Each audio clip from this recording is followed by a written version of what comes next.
प्रधानमंत्री नरेंद्र मोदी का हरियाणा से विशेष लगाव है। हरियाणा के शिविर तक प्रभारी रहे हैं। हरियाणा के भारी संख्या में लोग उनसे व्यक्तिगत रूप से परिचित हैं। हरियाणा के शिक्षा मंत्री कंवरपाल गुर्जर ने प्रधानमंत्री मोदी को जन्मदिन पर बधाई देते हुए कहा। शिक्षा मंत्री कहा कि प्रधानमंत्री नरेंद्र मोदी को जब प्रधानमंत्री पद का उम्मीदवार घोषित किया गया तो सबसे पहले रेवाड़ी में रैली की गई।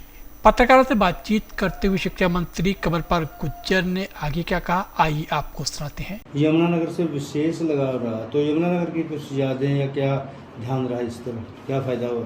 देखिए,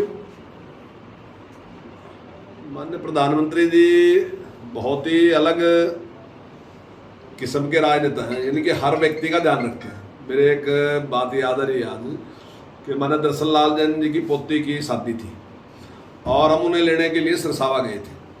और जब सरसावा हम आए, सब के सब उनको साथ लेके चल रहे थे, तो हमारे में से बीच में से निकल के वो एक साइड में चले गए जहाँ पुलिस के लोग खड़े थे। 25-30 लोग पुलिस के थे, यूपी पुलिस के, जब वो मुख्यमंत्री होते थे गुजरात के।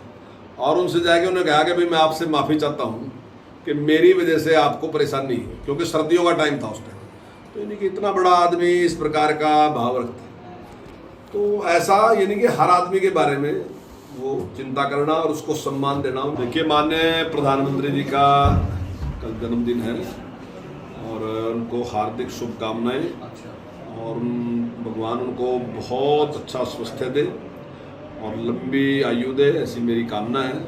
उनके मार्गदर्शन में देश ने नई बुलंदियां छुई हैं और हम सबको इस बात का गौरव भी है कि वो हमारे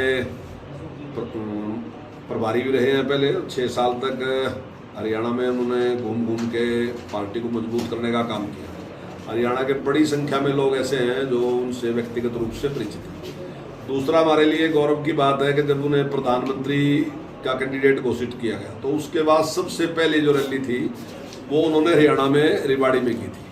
और उसके बाद उनकी प्रधानमंत्री के रूप में जिस प्रकार से घोषणा हुई और जिस प्रकार से प्रधानमंत्री बने, और उसके बाद देश में जिस प्रकार की एक समस्या आई थी कि लड़कियों की संख्या घट रही थी, तो उसका भी आह्वान उन्होंने पानीपत की एक जनसभा थी, उस पानीपत की रैली में उन्होंने किया था, बेटी बचाओ और बेटी पढ़ाओ।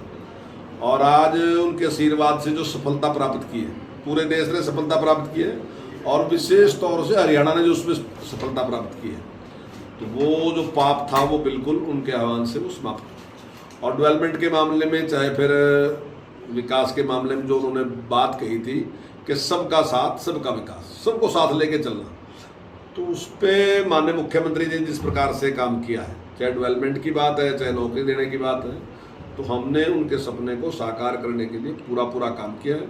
और जिस प्रकार से आज उनका सपना है कि भारत को दुनिया का नंबर 1 बनाना है, तो हमारी सरकार पूरी जोर शोर के साथ हम सब लगे हुए हैं। और निश्चित तौर से हम पूरा प्रयास करेंगे कि देश में से गरीबी, भ्रष्टाचार समाप्त हो और भारत दुनिया का सिरमौर बढ़े।